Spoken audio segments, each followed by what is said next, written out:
নমস্কার বন্ধুরা, আরও এক নতুন ভিডিওতে আপনাদের স্বাগতম। আজ আমরা এগিয়ে চলেছি কলকাতা থেকে মায়াপুর দর্শন।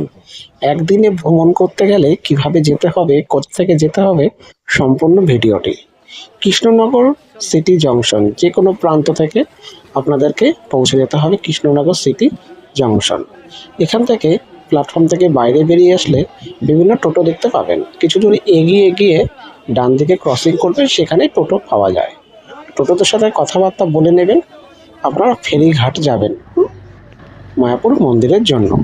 এই ফেরিঘাটের জন্য আপনাদেরকে 30 থেকে 40 টাকা নিয়ে নেবে। টাইম লাগবে অ্যাপ্রক্স 30 থেকে 35 মিনিট। বেশ সুন্দর এই যাত্রা। এই টোটোতে বসে আপনারা পৌঁছে যাবেন ফেরিঘাটে। ফেরিঘাট পৌঁছে যাওয়ার পর ওখান থেকে ওয়াকিং 2 থেকে 3 মিনিটের রাস্তা এগিয়ে গেলে আপনারা ফেরিঘাট পড়বে। 3 টাকা করে পার হেড নেয় টিকিট কেটে নৌকায় বসে 10 মিনিটের মধ্যে ওপারে পৌঁছে যাবে। খুব সুন্দর একটা অনুভূতি। চলুন সঙ্গে থাকুন। এই হলো ফেরিঘাটের রাস্তা। কিছু দূর সামনে এগিয়ে গেলেই পড়বে টিকিট কাউন্টার। এই হচ্ছে টিকিট কাউন্টার। এখান থেকে টিকিট বাই করে নেবেন। করে সামনে একটু এগিয়ে গেলেই আপনারা বোটে দেখতে পাবেন। চলুন তাহলে বোটে করে যাওয়া যাক ওপারে। ওই পারে রয়েছে মায়াপুর মন্দির। আর এই মন্দির খোলা থাকে সকাল 10টা থেকে বিকাল 5টা পর্যন্ত। সুতরাং আপনাদের অনেক সকালে বেরোতে হবে। প্রত্যেক দিন হাজার হাজার লোক এই পার থেকে ওপার আর ওপার থেকে এই পারে যাতায়াতের একমাত্র মাধ্যম এই ফেরি। সুতরাং এই ফেরিতে করেই বিভিন্ন মানুষ তাদের ব্যবসায়িক দ্রব্য এপার থেকে ও পারে পৌঁছে যায়, আর ওই পার থেকে ঠিক এই পারে নিয়ে আসে। বেশ সুন্দর, বেশ ন্যাচারাল বিউটি। আর এই মায়াপুর ইস্কন মন্দির, যা শ্রীধাম মায়াপুর নামে পরিচিত, পশ্চিমবঙ্গের নদিয়া জেলায় অবস্থিত। এটি international society for Krishna consciousness বা ইস্কনের প্রধান কেন্দ্রগুলির মধ্যে একটি। এটি ভগবান শ্রীকৃষ্ণ ও শ্রী চৈতন্য মহাপ্রভু এর উপাসনার অন্যতম গুরুত্বপূর্ণ স্থান। মন্দিরের প্রধান আকর্ষণ বিশাল চন্দ্রোদয় মন্দির। এটি হিন্দু মন্দির হিসাবে বিশ্বের অন্যতম প্রাধান্য পেয়েছে। এখানে প্রতিদিন কীর্তন, পূজা, ধর্মীয় অনুষ্ঠান সব কিছু হয়ে থাকে। ইতিমধ্যে আমাদের বোট ছেড়ে দিয়েছে। জোর 5 থেকে 7 মিনিটের মধ্যেই আমরা ধীরে ধীরে ওই পারে পৌঁছে যাব। ওই পারে পৌঁছে টোটো নিয়ে আপনাদের দেখাবো ঠিক কতক্ষণ সময়ের মধ্যে মন্দিরের সামনে পৌঁছে যাওয়া যায়।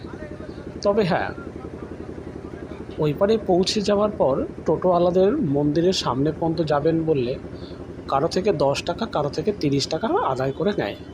আপনারা অবশ্যই কথা বলে নেবেন। 20-30 টাকার বেশি কখনোই দেবেন না। চলুন সঙ্গে থাকুন ভিডিওটির সাথে।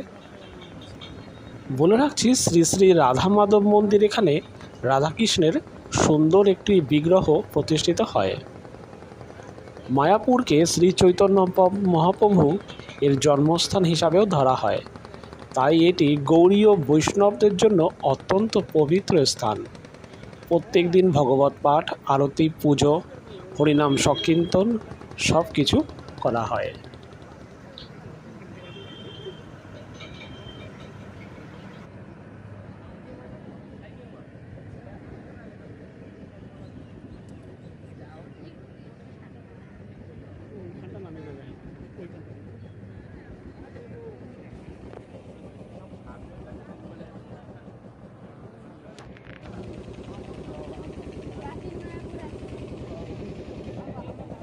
আমাদের বোট যথারীতি পৌঁছে গেছে। এবার আমরা পায়ে হেঁটে সোজা ওখান থেকে ক্রস করলেই সামনে বিভিন্ন অটো এখানে দাঁড়িয়ে থাকে। ঠিক এইখান থেকে আপনারা অটো নিয়ে নেবেন বা টোটো মাথা পিছু 20 টাকা 30 টাকা করেই নেবে। টোটো নিয়ে সোজা মন্দিরের সামনে গিয়ে দাঁড়াবেন। মোটামুটি আপনার 10 থেকে 15 মিনিট টাইম লাগে। অনেকটাই দূরত্ব রয়েছে। রাস্তায় যেতে যেতে দুসারে বিভিন্ন থাকার জন্য ঘর, ছোট মন্দির, বিভিন্ন মন্দির পেয়ে যাবেন। এখানে আপনারা চাইলে হোটেল বুকিং করে নিতে পারেন, অনলাইনে বা অফলাইন দুটোরই সুবিধা রয়েছে। এছাড়াও ভক্তদের থাকার জন্য বিভিন্ন সেবাশ্রম করা থাকে, আপনারা অনায়াসে গিয়ে রুম বুকিং করে নিতে পারেন। সেবাশ্রম বা ধর্মশালা পেয়ে যাবেন, খুব কম খরচের মধ্যেই হয়ে যাবে। থাকা খাওয়া সব কিছু এখানে দেওয়া হয় বিভিন্ন সেবাশ্রম বা এখানকার যে কমিটির তরফ থেকে থাকার ঘর থাকে সেখানে। মহাপ্রভুর প্রসাদ সংগ্রহ করবেন মন্দিরের ভিতর থেকে, এছাড়াও যে গেস্ট হাউসে থাকবেন সেখান থেকেও প্রসাদের ব্যবস্থা করা হয়। সুতরাং সব কিছু কথা বলে নেবেন, খুব কম খরচের মধ্যে এই ট্রিপটা আপনারা করে নিতে পারেন একদিনের মধ্যে। তবে বলে রাখি, যদি আপনারা শনিবার পৌঁছে যান তাহলে শনিবার সন্ধ্যাবেলায় এখানে খুব সুন্দর বেশ সাজিয়ে রথ টানা হয় ঘোড়ার গাড়ি করে, দেখতে খুব অপরূপ সুন্দর। সুতরাং এই অপশানটি হাতে নিয়ে আপনারা চাইলে শনিবার সকাল সকালই বেরিয়ে পড়তে পারেন। দুপুরের মধ্যে পৌঁছে পুজো দর্শন করে ভোগারতি নিয়ে তা প্রসাদ গ্রহণ করে আপনারা পৌঁছে যেতে পারেন। যথারীতি আমরা পৌঁছে গেছি মন্দিরের একদম সামনে। মন্দিরে অনেকগুলি গেট, 3 নম্বর 4 নম্বর বিভিন্ন গেট। আমরা বিশেষত 4 নম্বর গেট থেকে এন্ট্রি করলাম। মন্দিরে এন্ট্রি করে সোজাসুজি দেখছেন টেম্পল বা মন্দিরের প্রবেশ লেখা রয়েছে অ্যারো মার্ক করে। ঠিক সেই পথ থেকেই ধীরে ধীরে এগিয়ে চলবেন, এতে আপনাদের কোনো অসুবিধা হবে না। মন্দিরে এখনও অনেক কনস্ট্রাকশনের কাজ চলছে, সুতরাং কোনো অসুবিধা নেই। আপনারা এই পাশ দিয়ে ধীরে ধীরে এগিয়ে যাবেন। এগিয়ে গেলে কিছু দূর যাওয়ার পরেই আপনারা গেট পেয়ে যাবেন, যেখানে আপনাদের জুতো, মোবাইল এইসব রাখার ঘর পেয়ে যাবেন। জুতো রাখার জন্য 5 টাকা ওখানে দিয়ে জমা রেখে মোবাইলও রেখে দিতে হয়, তারপর ওখানে দর্শন করতে যেতে হবে। খুব সুন্দর এই মন্দির, সঙ্গে থাকুন।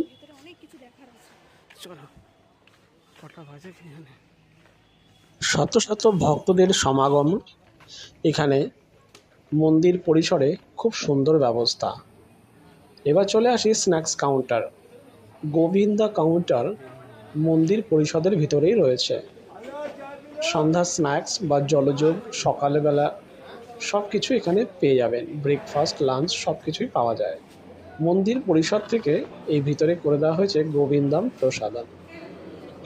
এখানে আপনারা সমস্ত কিছু ভেজ জিনিস পেয়ে যাবেন, ঠান্ডা জল, কফি, চা, সিঙ্গারা, পিৎজা সব কিছুই এখানে পেয়ে যাবেন। স্যান্ডউইচ, বার্গার যেটাই চাই।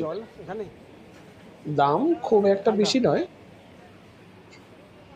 তো এখানে ইনসাইড বসে খাবারও ব্যবস্থা করা রয়েছে। এছাড়া বাইরে ডাইনিং রয়েছে, যেখানে আপনারা কাউন্টার থেকে কিনে নিয়ে এখানে খাবার গ্রহণ করতে পারেন। কেক থেকে শুরু করে রোল সব কিছুই, ধোকলা রয়েছে।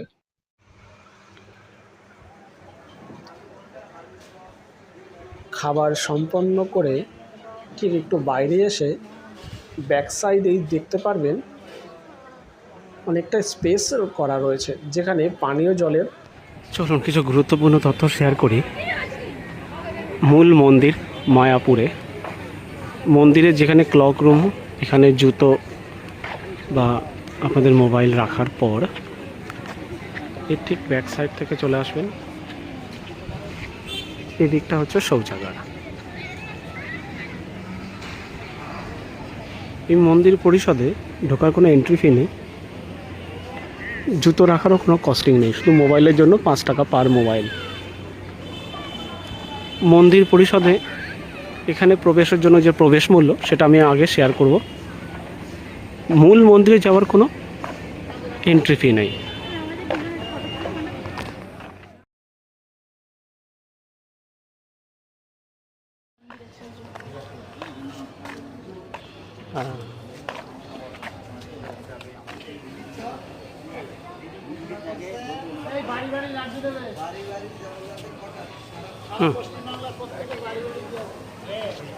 নতুন করেছে না মন্দিরটা? এটা কিন্তু সব ঠিক আছে, কিন্তু কালো কালার কেন করেছে বেশ করা কিন্তু।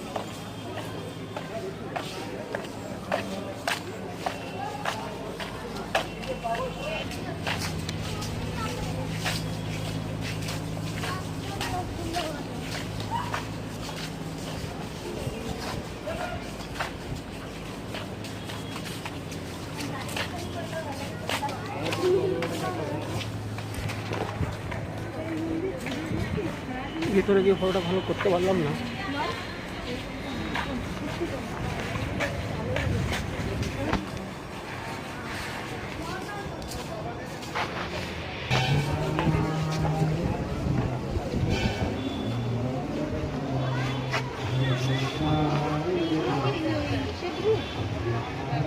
স্টিক ধূপ নাকি কাঠির ধূপ? কাঠির ধূপ আছে, কাঠি ছাড়া আছে, এগুলো কি? এগুলো কাঠি। এই যে গন্ধটা যেটা বেরোচ্ছে সেটা